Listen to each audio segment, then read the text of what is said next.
നമസ്കാരം, news 99 one time ന്യൂസിലേക്ക് സ്വാഗതം. ജീവിതത്തിലെ ഓരോ നിമിഷങ്ങളും അവിസ്മരണീയമാക്കുന്നു ആസാദ് ഗോൾഡ് ആൻഡ് ഡയമണ്ട്സ്.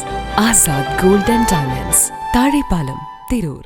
മുസ്ലിംകൾക്കും മറ്റു സമുദായങ്ങൾക്കിടയിൽ സൗഹൃദത്തിന്റെ അന്തരീക്ഷം ഇല്ലാതാക്കാനാണ് വഖഫ് ബില്ലിലൂടെ കേന്ദ്ര സർക്കാർ ശ്രമിക്കുന്നതെന്ന് മുസ്ലിം ലീഗ് ദേശീയ assistant secretary MP Muhammad Koya പശ്ചിമ ബംഗാളിലെ മുർഷിദാബാദിൽ മുസ്ലിം ലീഗ് കമ്മിറ്റി സംഘടിപ്പിച്ച പ്രതിഷേധ സംഗമം ഉദ്ഘാടനം ചെയ്ത് സംസാരിക്കുകയായിരുന്നു അദ്ദേഹം. BJPയുടെ ഇത്തരം ചതിപ്രയോഗങ്ങളെ തിരിച്ചറിഞ്ഞ പാർലമെന്റിൽ ശക്തമായി പ്രതികരിക്കുന്നത് മുസ്ലിം ലീഗ് പ്രതിനിധികൾ മാത്രമാണ്. ലീഗിന്റെ 5 MPമാരുടെ സംഘമാണ് പുതിയ വഖഫ് നിയമത്തിലെ പല വ്യവസ്ഥകളും ഭരണഘടനാ വിരുദ്ധമാണെന്നും സുപ്രീം കോടതിയിൽ ഉൾപ്പെടെ ഇത് നിയമപരമായി നിലനിൽക്കില്ലെന്നും ചൂണ്ടിക്കാട്ടിയത്. രാജ്യത്തിന്റെ എല്ലാ ഭാഗങ്ങളിലും മുസ്ലിം ദളിത് ന്യൂനപക്ഷങ്ങൾക്ക് നേരിടേണ്ടി വരുന്ന അനീതികൾക്കും അക്രമങ്ങൾക്കും എതിരായി പാർലമെന്റിലും കോടതികളിലും ശക്തമായ പോരാട്ടം നടത്തുന്ന മുസ്ലിം ലീഗിനെ ശക്തിപ്പെടുത്താൻ എല്ലാ വിഭാഗം ജനങ്ങളും ഒറ്റക്കെട്ടായി മുന്നിട്ട് ഇറങ്ങണമെന്നും അദ്ദേഹം അഭ്യർത്ഥിച്ചു.